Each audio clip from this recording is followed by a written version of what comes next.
Okay.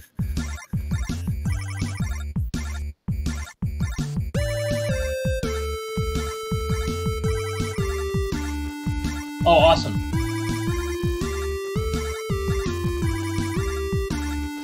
We should get like a... maybe I should bring this up later. I'm sorry. Okay, sorry. Go ahead.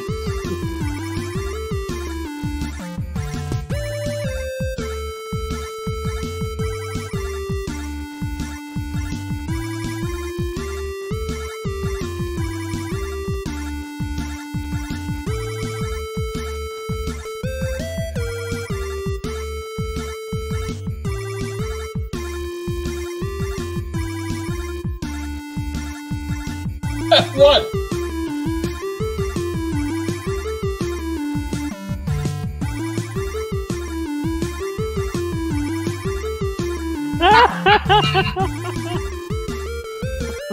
Yeah.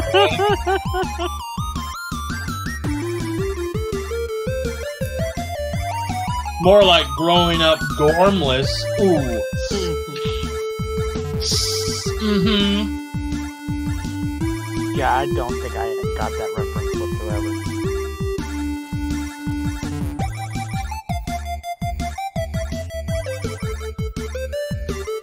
Gormless? Gormless is a word, people.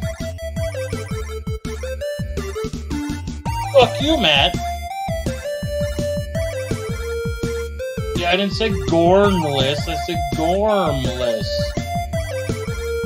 You fucker. It means, stupid and doltish. Oh, yeah, oh, I'm Matt. When I get an insult thrown at me, I say, I know you are, but what am I? No, you are, but what am I? And this is why they should never give us children nice things, because, well, it turns to shit.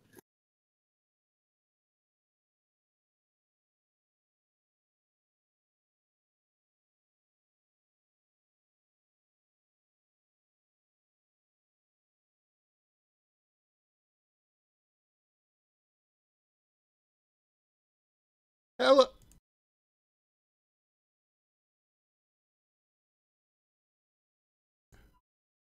Hello, everybody. Oh, wait, what was it? What was it? Salutations from the Nerdy Nation. We are the Couchbound Yetis. And it's, of course, me, Matt, and whoever the other Yeti is. Need to say my own name? Yes, who are you? I was just going to let you go, buddy. I'm Trey. Debbie Gibson is pregnant with my two-headed love child. This is Couchbound Yetis. Debbie Gibson is not pregnant with your love child. That's a Mojo Nixon song. Come on. I don't care. Who cares about Mojo Nixon? Fuck you. I care about Mojo Nixon.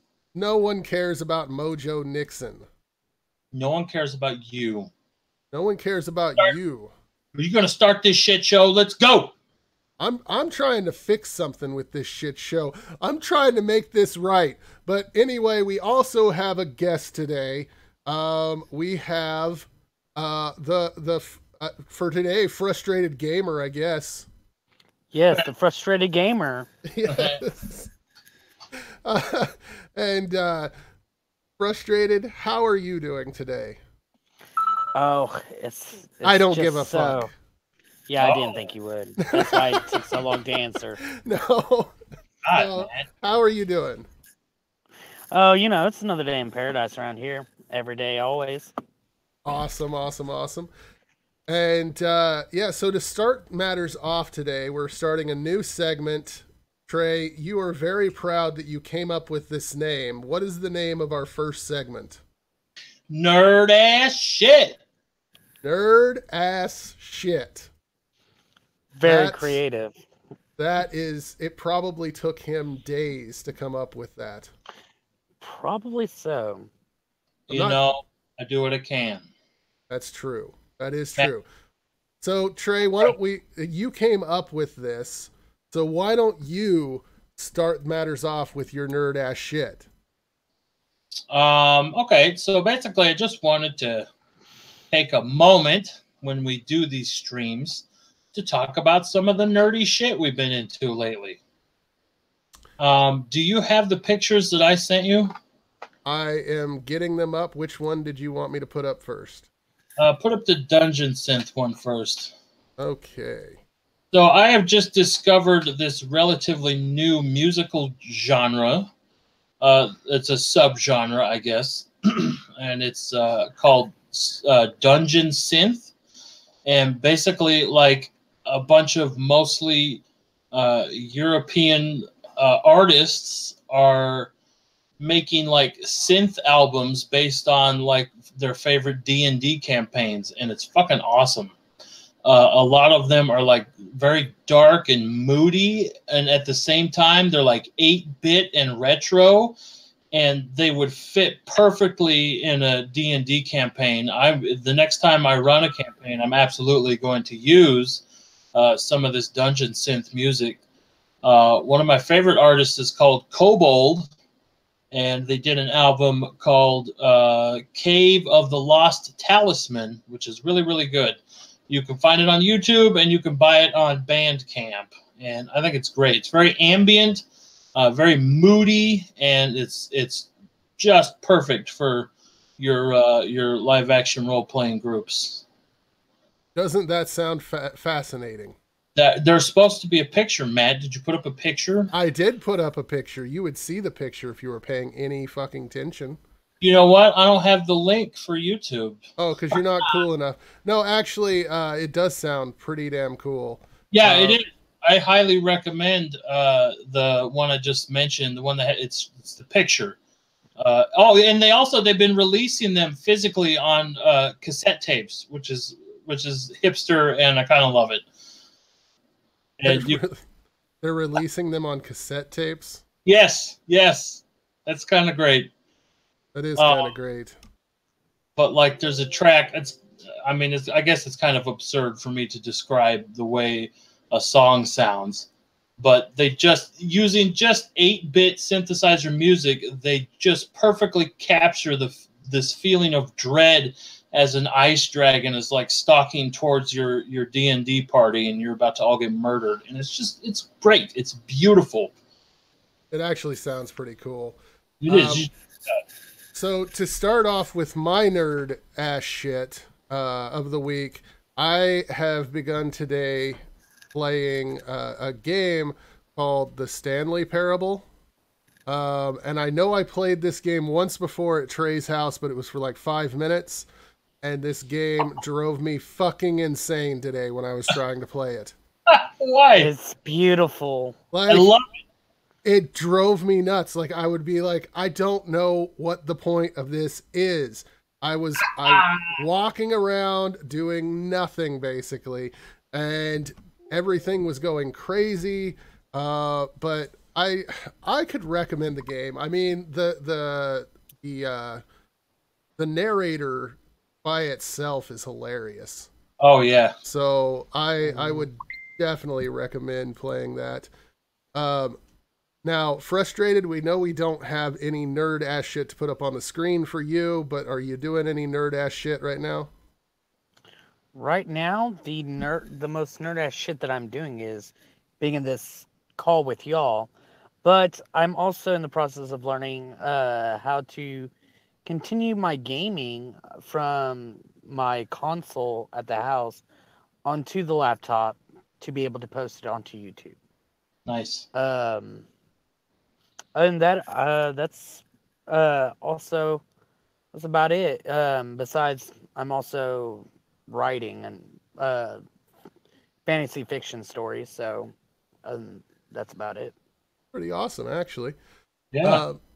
So this fantasy fiction, is it like in ancient times or that kind of fantasy, or is it like futuristic fantasy?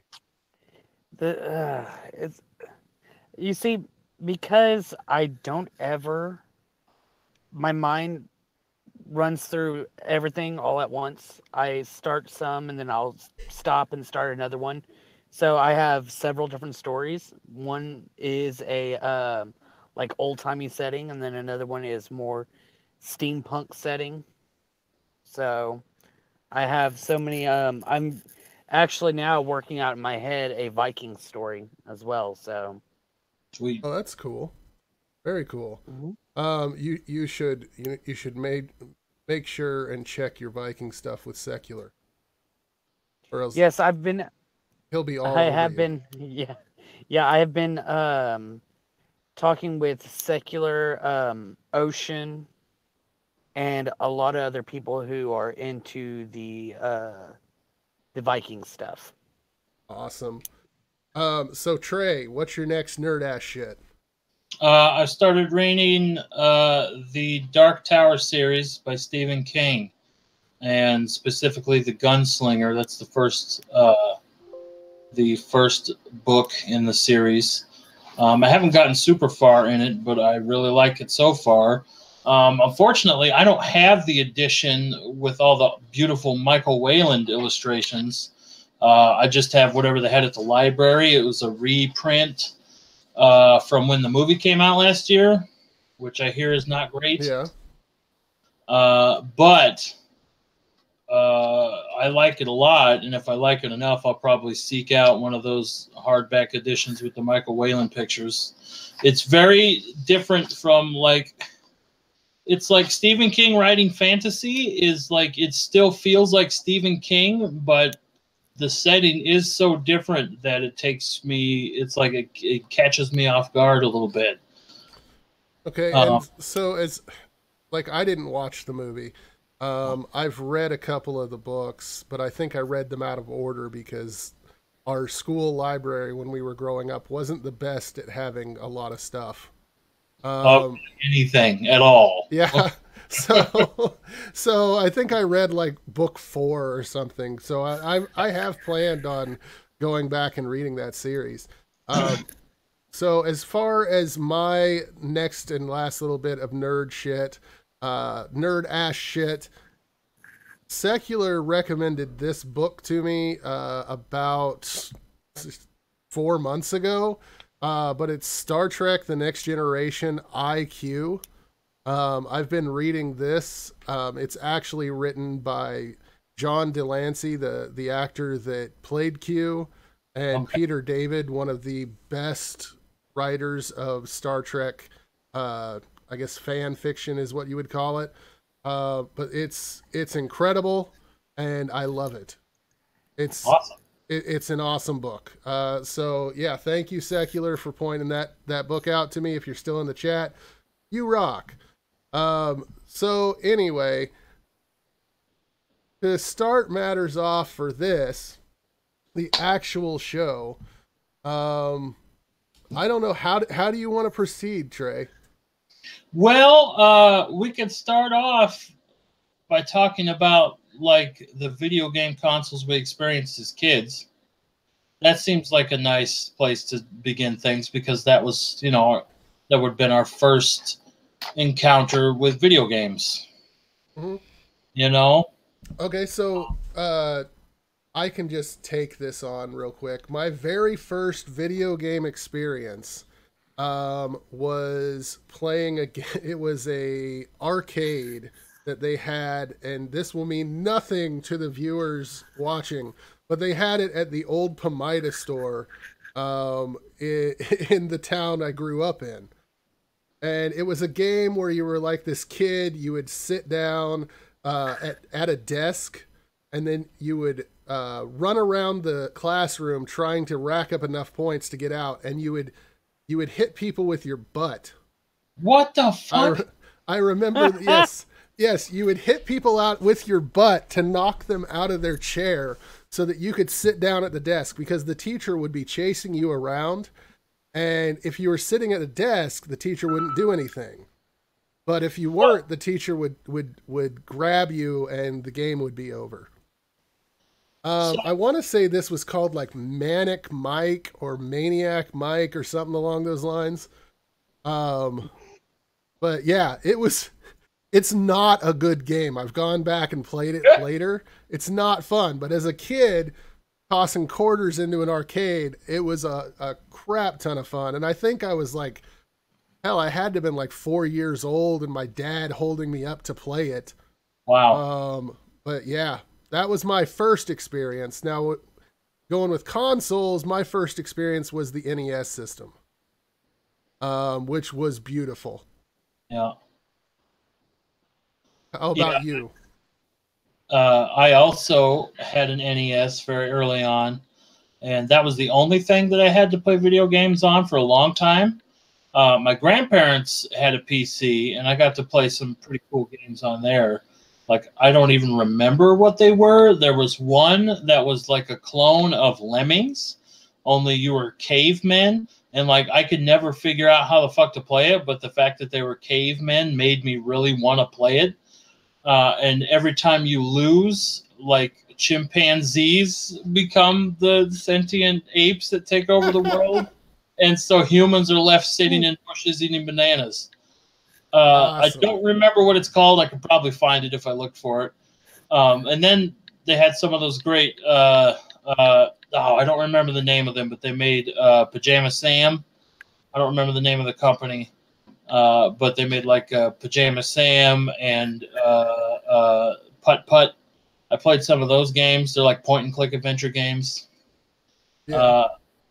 But as a kid at my mom's, she had an NES. And one thing I wanted to say was, like, I didn't get to play a lot of the really classic NES games. If you want to put up that picture of that I sent you, what is that game called? Is it Joe and Mac? Let me grab that. Okay. I just got some bad echo there. From me? I don't know. Yeah, I'm really getting echo now. Okay, now I'm not. Okay. Let me get this set up for you. Sorry. Can you send me a link to the YouTube stream? You could go to our Couchbound Yeti's channel and find it there pretty easy. Why do you hate me, Matt? Because I'm trying to put the image that you wanted me to do on the screen. Why do you hate me? I mean, Okay, I got it. We have had this channel for almost a month now. And I still don't see no picture over there. The picture will be there soon. The picture is coming. Just wait for it. Wait for it. Oh, there we go. Okay, so it's not there yet for me. Well, that's because the stream is delayed by like it's delayed. Yeah. Okay. Anyway, in that same town with Pomida, which, by the way, I didn't know Pomida ever had an arcade machine in it. Yeah, they used to have two. For anybody who doesn't know, Pomida is a now defunct grocery store, like a very small mom and pop kind of Walmart. It was like a general store. I don't think anybody cares. I'm just giving details, fella. So salty. Anyway, in that same town, at the local video store, they would rent video games. Video Adventure, Matthew, I'm sure you remember. Yes. And I would always rent Joe and Mac, simply based on the cover, because I'm like, oh, shit, dinosaurs, sweet. And I would take that shit home, and it would frustrate the fuck out of me. I would be so upset because that game is old school NES hard, and I never got past like the first or second boss. It was such bullshit. So you were a frustrated gamer? I was, in fact. But NES was such a hard system to play the games on. Like, the same video store, same experience, except for the game that I rented all the time there was Back to the Future 2 and 3. Okay. Which was one game, but it was just marked 2 and 3. Okay. And I never knew what I was doing, never had a clue. These games would come and the case would have like a little bit of instructions on the back, but they never explained enough to get anywhere. Yes. And it was like you would just sit there and you would shriek and be just, I can't do this. And then the next weekend you would go in and pay more money and get the exact same game and just be shit at it. Yeah. My favorite game that I rented from there was Kirby. That first Kirby game, and like I was just blown away because it looked almost like a Super Nintendo game. It did. Kirby for the NES was awesome. Yeah, it looks beautiful and it's super fun, and like it's just easy enough for a kid that it's not like mind-tearingly frustrating to play. And that game was super great. I also rented the Noid game. Oh, the Noid game. Oh, the Noid game. Avoid the Noid. Oh, and then that guy killed himself, and nobody knows about the Noid anymore. So, frustrated with you. What was your first experience with gaming? My first experience with gaming would probably have to be playing on my first console, which was the Sega Genesis. Me and my sisters would all be playing and trying to beat the Lion King game, and that was a hard game. It was, especially because where I kept dying at was always, of course, at the fucking Stampede. Yes, and I was that's like, the worst part of that game. As an adult, looking back as a kid, what would have went through my mind at the time if I had my adult mind was, you son of a fucking bitch! Why? This game sucks! I know. But, and then it wasn't until later that I actually played, a few years after that, I started playing like the SNES and the NES. And it was because my aunt had both, and we would play different games. Anywhere from Double Dragon on the NES, Paperboy, and all that other good stuff. Paperboy was a great game. Yes, it was. And even if you died, you weren't mad. You weren't mad that you died. You're mad because you're like, God, I gotta start the game all the way from the fucking beginning. I know. Great. So Trey has mentioned Joe and Mac, another game that I rented a huge amount and then I bought, and I still can't beat this game. I still hate this game, and the fact that they put this out for children should be considered a war crime, I think. Criminal. Because it is Teenage Mutant Ninja Turtles 1 for the NES. God. Yup, fuck that shit. This game, nightmares. Yes. Oh. Like, it starts you out, the easiest, like, the level you start off in is super easy. There's nothing to it. You just kind of go across the screen a little bit, and you win the first level. And then the second fucking level is a water level that you can't touch anything. And it's impossible. Yeah. That box art is gorgeous. It does. But they all have red. They all have... It's box art that's more based along the lines of the comics than the actual games. The show. Cartoons. And... obviously, the first Turtles game was meant for adults who enjoyed the comics and not fucking kids. Yeah. Yes, the first level it's like, oh, this game's gonna be easy. The second level, it's like, it goes from extremely easy to fuck you in like 2 seconds. Yes, and it's like, fuck. I can seriously say this is one of the only games that has reduced me to tears on multiple occasions as a child. It was just heartbreaking because you'd get through the first level and you'd have all your turtles still alive. And then you get to the water level, and even if you beat the water level, you're down to like one turtle. And it's like, well, this game's over. Fuck this. Oh. Did either of you ever play Bart versus the Space Mutants? Yes. Yeah, that game sounds vaguely familiar. That game is so bad. It doesn't, like... I wanted to love that game. I wanted to love it so badly, and I played it so much. I had that game as a kid. Yeah, me too. Like the very first level is where you're Bart skateboarding, correct? Yep. And it's fucking hard as hell. You're supposed to paint things purple. Was that what it was? I think so. Anything that I think was green or red, you painted it purple, and it was so hard. It was hard. Nintendo games give me nightmares. And yeah, frustrated, I gotta say, E.T. is a bad game. Yes. But there are worse games than E.T. E.T. at least had a point. The game that I can point out that is an even worse game than E.T. is Superman for the N64. Oh my God, yes. Shit. I almost forgot about that damn game. Oh, that game was absolute horseshit. So basically,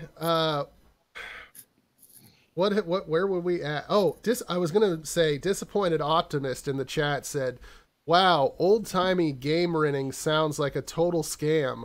Says the person who grew up in the age of first day patches, download content, and microtransactions. Yeah, they really fleeced us. Matt, can I tell a funny NES story? That's what we're here for. So yeah, hopefully you'll be funny at some point. Okay, go fuck yourself. Once, as a child, I was pretty young, far too young to be using the expletives that I'll recount for you. You know, most children are young. Yeah, that's great. Thank you. I was sitting upstairs in my room, and for whatever reason, like I got to have the TV and NES in my room all to myself, and that's pretty awesome when I think back on it. My mom was pretty cool. This is a shout out to my mama. I love you, mama. Anyway, I was playing the first Mario Brothers game, and like I was just dicking around as little kids do, and then it got to the end of the time limit. There's only a minute left, and then the music speeds up, and I'm like, oh shit! I said out loud, "Run like the wind, Mario, you little motherfucker." I didn't say it quietly. I just roared it like a bull. And the TV was on a stand right above the grate, like a ventilation grate going downstairs. So I'm sitting right next to this grate, and I scream the F word. And immediately from below me comes my mother shouting at me to turn that fucking thing off because I used bad language. Oh my God, man. What the fuck, stupid Mario. This is bull. Oh, that's a great story. Okay, so a great story that I have about playing games as a kid was I had a brother who was much better at video games than I was, which would piss me off because we would play Super Mario and I would be Mario and he would be Luigi. Well, I would play and I would die within like 30 seconds. And then he could play it 3 times through without dying once. God damn it. And so I would play it for 30 seconds and then sit there and wait while he played it through and through and through and had no problem. But at the same time, if there were games that I was better than him at, it was horrifying to play because I would beat him and then I would get a controller across my face. Shit. I have had many black eyes from controllers being thrown at my face over the years. God damn. My brother was very violent with his games. I mean, as you should be. That's only fair. I don't know that you should be, Trey. I don't think of course you should. If something is broken, you aren't playing the game right. No, I don't think that's the way it should be. Well, also, we had a game when we had the Genesis. What was it? Eternal Champions. I don't know if you know that game, but it was like a Street Fighter's knockoff. And I beat him at that. and he picked up the case. Well, the Genesis case had very, very sharp corners, and he threw it at me and sliced me across the face with it. Yeah! And my mom comes in the room. I'm bleeding, and she's like, "What did you do to him, Matthew?" And I'm like, "I didn't do anything. I'm the one bleeding." Oh, it's awful. If you're bleeding, you're obviously at fault. Yeah, obviously it was my fault. So little brothers are just awful. They're just awful things that should be kept in cages, but you know, they're not. Moral of the story, brothers are just terrible. They are. They are. You should kill them. On the opposite end of the scale, because we've talked about some bad games, Trey, what was your all-time favorite game as a child? That would probably be a toss-up between Oddworld, Abe's Exodus, and Crash Bandicoot 3. Oddworld, Abe's Exodus? Yep. Yes. That's the second Oddworld game. And I liked it. That was a great game. I liked it a little more than the first because it had some great features. Like it had a quick save option that was really great. And you could use your magic chant to possess more creatures. And it was just great. It's fucking fantastic. Oh, that's cool. Yeah, if you played the first one, they had the big lantern-jawed creepy crab guys called the Scrabs. And then they had little spider guys called the Paramites. Well, in the second game, you could possess both of them. Oh, that's really cool. Yeah, it's great. It was 2 discs long, and that was like the first time I ever played a game that long. I won't do that. That's what she said. I don't know. It's a reach, honey. Doesn't work. It doesn't. I understand. You're reaching. Anyway, despite Matthew's tiny penis, I'll move on. I love that game, and I love all the Crash Bandicoot games, but like the third one to me was the most fun, just because it had really neat gimmicks, and I love the character design and the voice acting and shit. Did you know? Oh, great! Now I'm gonna forget his fucking name. Clancy Brown. Do you know Clancy Brown was Dr. Neo Cortex? I did not. Isn't that fucking wild? That's so weird. Wild. Fucking That's very wild. Mr. Guardman from the Shawshank Redemption is fucking Neocortex. That's so weird. That is weird. It's been mentioned in the chat by Red Venture. One of their favorite games was Ogre Battle 64. I didn't even remember Ogre Battle, but that was an awesome game for the N64. But when it comes to my favorite games, and I was more prepared than Trey on this. He didn't send me favorite game picks because I didn't ask him. But, yeah, I didn't know we were going to talk about this, a-hole. So my all-time favorite games, number one has to be The Legend of Zelda Ocarina of Time. Yes. I absolutely loved that game. I played it over and over and over again. It's one of the only games that I can say that I completed every single side quest and every single thing that went with it. But then at the same time, I still own it. Same time, Majora's Mask was a huge letdown for me. I did not enjoy that one as much. Yeah. One of the things I hate about Majora's Mask was the fact that you had that after 3 days you had to keep going back to the very first day and start back over and have to go off and do the adventure again. It's like, are you fucking kidding me, guy? Really? Yeah. And I see people saying, or Secular said, Ocarina of Time is overrated. Wind Waker is better. You shut your mouth, Secular! Yeah. No, here's the deal. I could say maybe some of the remastered editions of Wind Waker are better because they gave you the ability to fast travel a lot earlier in your ship. But the original Wind Waker was god-awful because you spent forever going from place to place. It was just horrible. But then to move to the second game that I had up and ready, I got to get the image for. Actually, Frustrated, why don't you say one of your favorite games? Well, one of mine happens to be the same one you just said, but so that way it's not like, oh yeah, just that one. I gotta say, I also loved what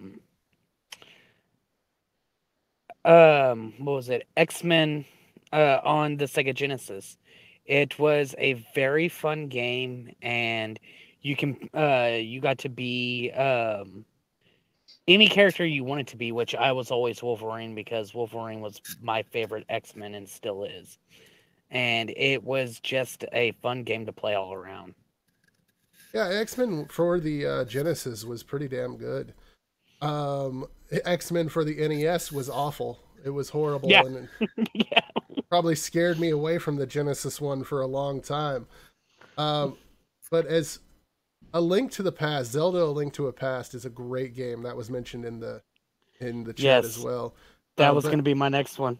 The iconic game. The reason I wanted to have a PlayStation 1 when I was growing up was due to Resident Evil, and Resident Evil 2 was incredible. I loved Resident Evil 2. That was, I mean, the cutscenes now seem really dated, but at the time they were the coolest thing ever. And I don't know, Trey, did you get into Resident Evil? I never got a chance to play any of the Resident Evil games, but I did play the second Dino Crisis, which I thought was great. Dino Crisis was a great game. I prefer Dino Crisis on the Sega Dreamcast because the dinosaurs would respawn on the Dreamcast edition. Okay. Okay, before we continue, everyone saw that picture.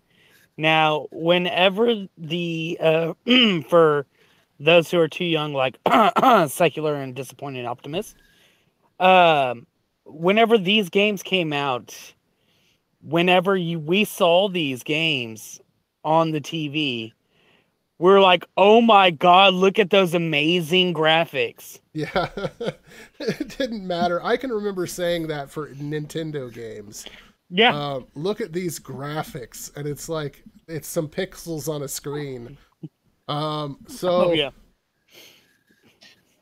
still really love the Super Nintendo, whatever the Sega equivalent to that was. I love the 16-bit art style. I love pixel art, and I like games that are 16-bit. It was still Sega Genesis. It was just Sega Genesis 16-bit. Sega called it blast processing. Yeah, Sega does what Nintendo don't. Exactly. Oh, someone mentioned the 7-Up game on the Game Boy. Oh my god! I had that. I love that game. That was so fun. Okay, so to get right into it, we were to prepare a list before we started this of our top 5 gaming consoles. And I would like to add a little bit to this. I would like at the end for you to name your idea of the absolute worst gaming console that you ever actually played. You cannot use just like a meme of the worst console. The worst console you ever actually played. Okay? So, right. Trey, do you want to start this one out? Yeah, I mean, do you want me to just list my 5 favorites, or? No, we'll do like what we had talked about before, where you'll list your first one, I'll list my first one, and then we'll let Frustrated list his first one, and we'll each give reasons. Okay, that's what I was about to ask. Is this lowest to highest or highest to lowest? Lowest to highest. Okay, I think at number 5, I would put the Nintendo 3DS. Okay. Yeah, I love that fucking console.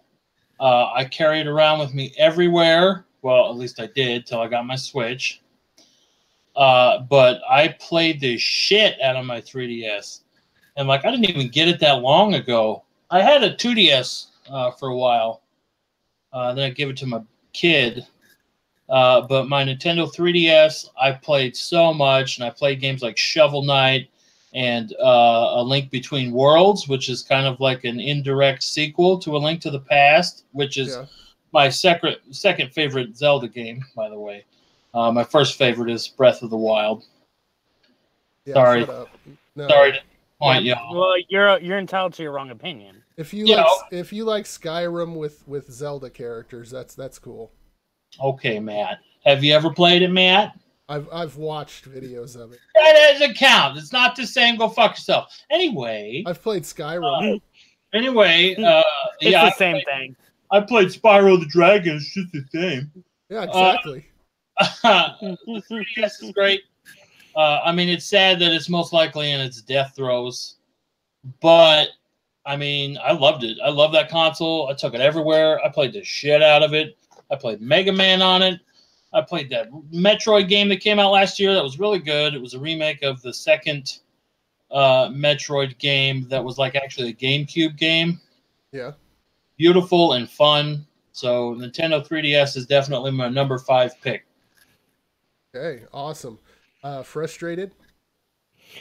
My number 5 pick would be the PlayStation, because it was the original old gray one, because as I was growing up, it was one of the first game systems that was solely mine, and and at the time I just absolutely loved the games. One of my favorite being, of course, on the PlayStation console was called wasn't Street Fighter. What was that? That was God, I can't even think of the name now. But it was a game where you're just walking around this entire city fighting people. And Nightmare Creatures? No, and it wasn't Streets of Rage either. It was, damn it. I whenever I'm not thinking of it, it's, it comes straight to my mind, but whenever I go to think about it, it just goes out. It's like, Fighting Force. That's what it was called. Fighting Force. I remember that. Yeah. Yes, and that happened to be one of my favorite games. And then of course I got into Spyro and all that, and it was the introduction to a lot of my favorite games, which is why it has to be at number 5. Okay. Number 5 for me is the PlayStation 2. It's lower on the list than I thought when I first started making the system list. I really enjoyed my PlayStation 2. I had a ton of games for it. But like the reason why it comes first on my top 5 but not higher is I feel like I got more enjoyment out of other systems. But PlayStation 2, because that's where GTA began, and the 3D GTA. Okay, yeah, because I was going to say GTA games that we know and love today. That's where it started there. It start off with San Andreas? No, it was GTA 3. Then you had GTA 3 Vice City, and then you had GTA San Andreas. Okay. Yeah, but there we go. So Trey, number 4. Number 4 is another handheld console, the PSP. Yeah. The only PSP I played was one that Matthew gave to me a couple years ago, and I played the ever-loving bejesus out of that PSP. And I put so many hours into Mega Man Powered Up. I'm a huge Mega Man fan, so I played a lot of Mega Man games. And they also had a Mega Man X game, Maverick Hunters or something like that, and that was great. And they had some Castlevania that was fantastic. And I also was able to play like PS1 titles that I downloaded through my PS3, and that was great too.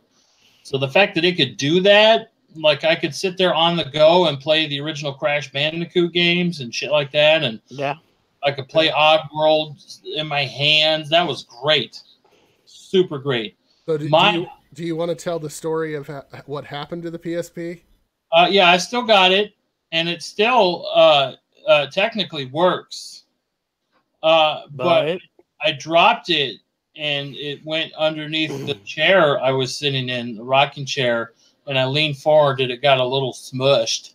So, like, it looks fine. It looks fine, but, like, the top half of the screen is all fucky. Like, you could probably still play it, but it would be annoying. Yeah. But I love that little thing. It's fantastic. Awesome. And I cut you off, but were you going to say something else there? No, it's all gone, Matthew. It's gone. So Frustrated. What's up? What's your number 4? Okay. My number 4 has to be Nintendo 64 because it was a real good game system that followed up after the SNES, and it had better graphics. It had better playing. The joysticks though were garbage. Don't get me wrong, but it was still a good follow-up system after SNES. It depends, because with the N64, I have never had a first-person shooter experience with the controller better than I had with an N64 controller. GoldenEye with the N64 controller was perfect. It was amazing. But so for my number 4, I have the PlayStation 1. I rank it higher than the PlayStation 2 because I remember all the iconic titles that I played on that. You had the Resident Evils. You had Croc Legend of the Gobos, which I absolutely loved. And they should bring that game back. It needs to come back. It was an amazing game. You had the Oddworld titles. You had Nightmare Creatures and Siphon Filter, and the first Metal Gear Solid was on the PlayStation 1. And Absolutely Spyro. Incredible game. And it had Spyro. I wasn't a huge Spyro fan, to be honest. I liked Crash Bandicoot a lot. Oh, yeah. And I loved Croc Legend of the Gobos, but Spyro I wasn't all that into. So yeah, that's my number 4. So Trey, number 3. I just want to ask you real quick. Did you ever play Parasite Eve? Yes, that was an amazing game. Yeah. I loved that game. Yeah, it's good. Oh. Okay, so my number 3 pick would be the Super Nintendo. I never owned a Super Nintendo as a kid, but I had a couple friends who had them at their house, and it was always so awesome, having only ever experienced the NES. And then the Super Nintendo was like this luxury item, and the graphics were so cool, and we'd play Mortal Kombat, and we'd play that super cool Spawn game, and like Donkey Kong Country. I still love those 3 Donkey Kong Country games. They're good games. Fucking great. Yeah. They're beautiful. Like I said earlier, I love the 16-bit graphics. They're absolutely gorgeous. And that's like part of what made me fall in love with video games as a kid was the Super Nintendo and how it looked. Like even the console itself, it looked like this fun little weird outer space toy, and you play all these badass games on it. It's just primo supremo. It was awesome. I loved it. Super Nintendo had such good sound quality to its games. Yeah. That was one thing that was a big difference when I played a Sega Genesis game or a Super Nintendo game. The Super Nintendo had way better sound quality. So Frustrated, number 3 for you? Number 3 for me would have to be the Sega Dreamcast. And the biggest reason why this is on the list is because it was such an amazing console for Sega to go out on. It was really ahead of its time whenever it came out. But of course, for Sega, it was too little too late for them. But it was just an amazing console to go out on. Agreed on that. Very sad that the Dreamcast died. It still hurts. Yeah, it Um, does. So my number 3 is my first console that I ever had, the NES, and I rank it number 3. It probably could have gone higher, but Nintendo were just assholes, and they wanted to ruin childhoods. Not only have I talked about some of the bad games, I also had a game called Muppets Adventure. Oh my Muppet Adventure. Now, these are Muppets, and it's a little kid's game. But, Yeah. okay, you have, I want to say it was 4 levels that were really, really easy. And then you had the boss level, which was Kermit, and it was fucking possible. It was horrible, and it had no... The boss? Huh? What? Why was Kermit the boss? Kermit was the character you played in the boss level. And you had to jump between platforms, and it had absolutely horrible detection of where you were. And so you would jump, and you would very clearly be on the platform, but you would just go straight through it. And I never beat the game. My brother beat it once, and it's just... Nintendo can suck a dick for that game alone being allowed on their system. That game alone is probably why I hate Nintendo to the degree that I do today.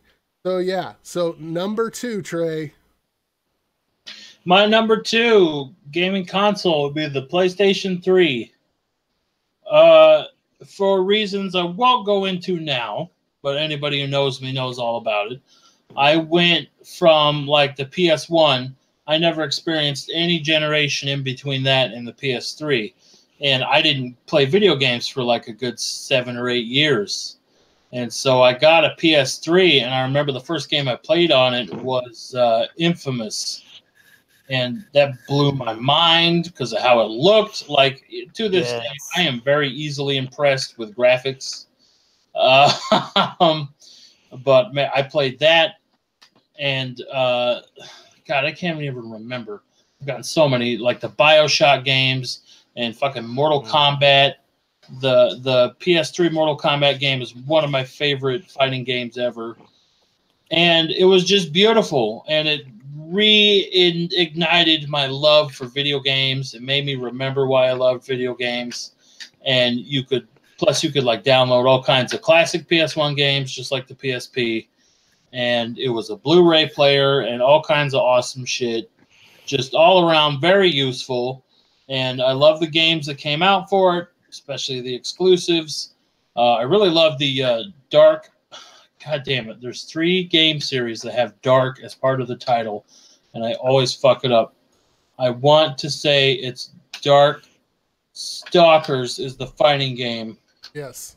With the awesome like Universal Monster type characters, but that game is badass, and like I said, it made me fall in love with video games again. So yeah, awesome. PS3. I didn't own a PS3. So I neither did I. So unfortunately, I never experienced that. Frustrated. What's yours? My number 2 would have to be the SNES, because even though it did have that Muppets game you so boisterously it was said the NES. NES. Oh, NES. Oh, my bad. Well, in that case, then fuck what I was just about to say right there. But yeah. So the SNES is because the fact that it was the console that got people to trust video games again and to want to get back into it after the 80s, towards the end there. And it had so many great titles. I mean, like, you have Link to the Past, you have it brought us the Mario series. It then also had all these other games that they just were amazing. And then they brought back Paperboy from the NES, and it was even better than it was on the NES. And it just was such a good console. Was my number two. I wanted to put the Xbox 360 as my number two, but I had two Xbox 360s, one red ringed and one quit working. So fuck the Xbox 360, even though I love it and I would still play it if I had it. But my number two is the N64. Just a couple titles like Ocarina of Time, GoldenEye, and you also had Conker's Bad Fur Day on the N64, which was one of the only titles that was kind of adult. But also, if you're a fan of wrestling games, which I am, the N64 was the system to have, because you had WCW versus the World, WCW Revenge, then you had the WWF No Mercy games. It was just amazing for those games. They were incredible. So yeah, that's my number two. Nice. Trey, number one. Well, I mean, obviously, number one is PC. That's not a console. That's not. No, that doesn't work. Just a little joke. My number one console is the PS1, the first PlayStation. It was the video game console I played the most growing up. It had a huge impact on me and my imagination, especially with games like Oddworld, the first two Oddworld games. Even the shitty games, like looking back now, like I played the shit out of Gex Enter the Gecko, and that game is hot garbage. It is. Oh, it's bad. So bad. But at the time, I loved it. No, I was fucking ass over apples for that game. It's not the gameplay though.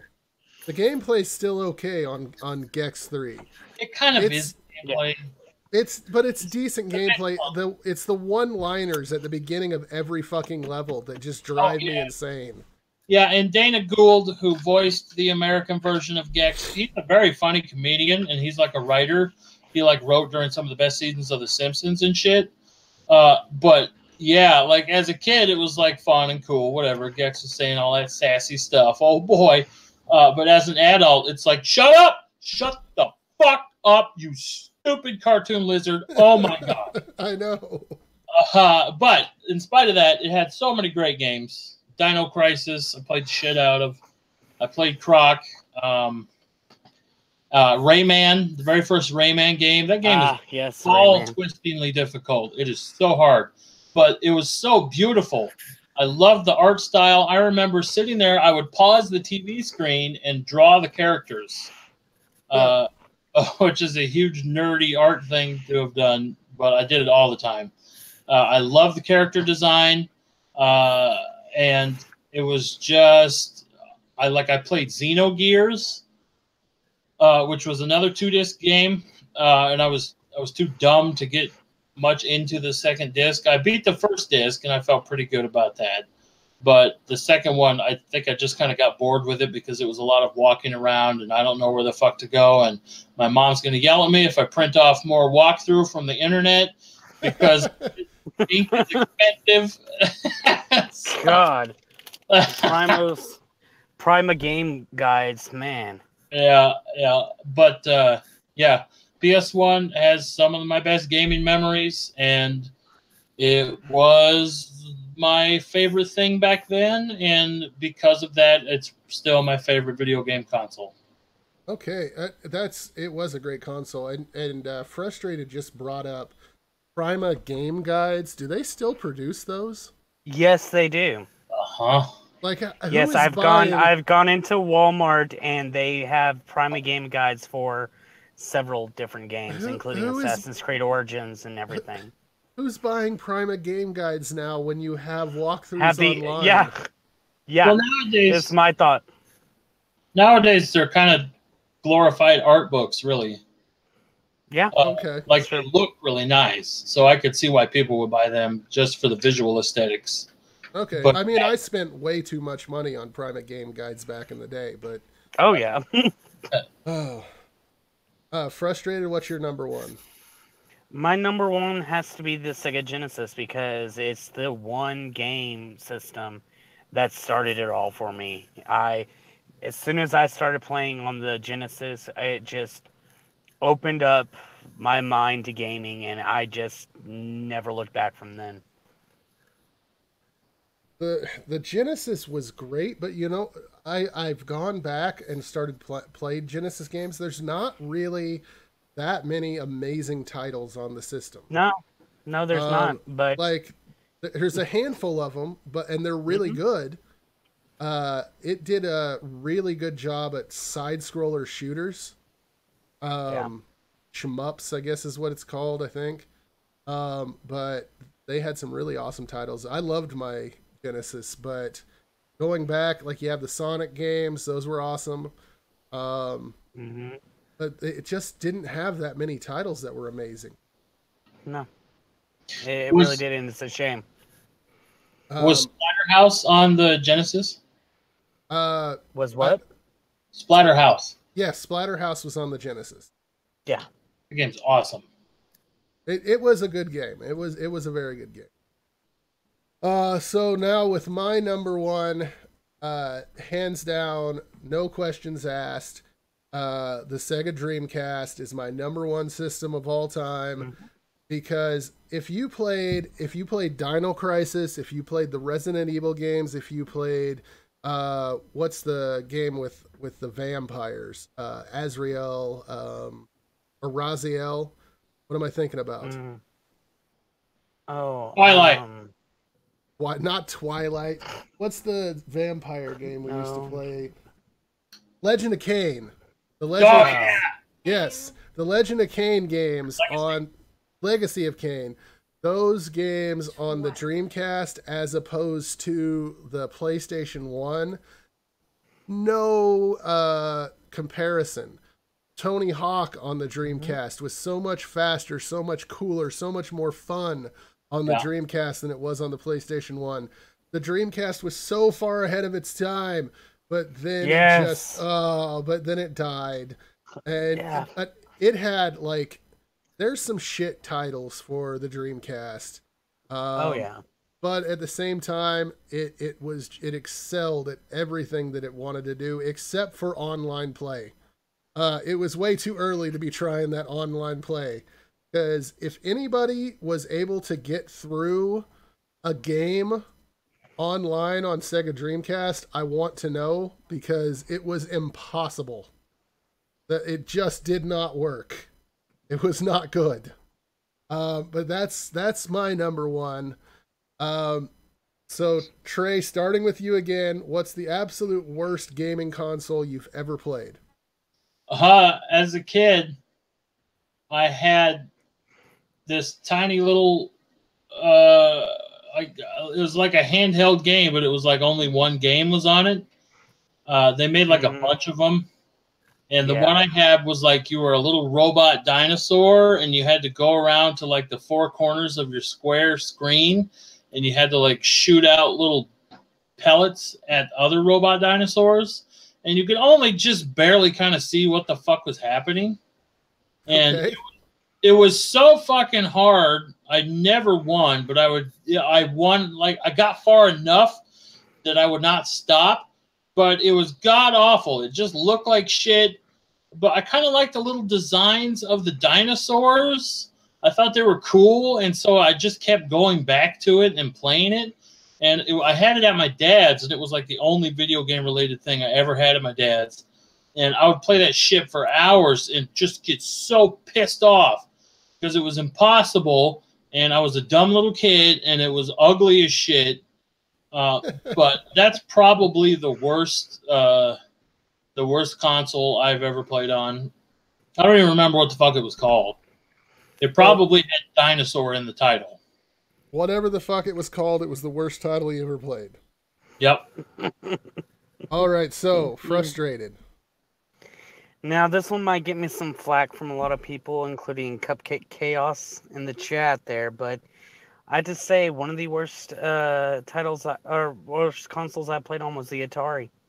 I mean, some games are fun, like Frogger and Mrs. Pac-Man and that, but there's just so many bad games, and there's just so much problems with the controllers themselves, and it's just all terrible. And I also still have a grudge for them just because of the shit that they've done in the past, with leading up to the video game crash, I guess. But to me, it was terrible. See, I will give Atari props. It had some good games on it. It had Pitfall, that was a great game. Atari did what it was supposed to do, but there was too many just garbage titles. And also, if you started playing video games later than the Atari and went back and played the Atari, then it's going to be awful. And I most certainly did. Like I can remember I was we already had a Sega Genesis, and then I picked up an Atari at a garage sale with like 100 games. I think maybe 5 were actually decent, but it had some decent titles. I enjoyed. Now Indiana Jones was shit and gave me nightmares as well. But what kind of nightmares would you be having from these bad video games? Nightmares where you just couldn't play it and you were just stuck in a dream playing the game forever. And you couldn't. And it just never ends. And then Freddy Krueger comes out with the power glove and says, "Now we're playing with power." So as far as the worst console of all time that I ever played,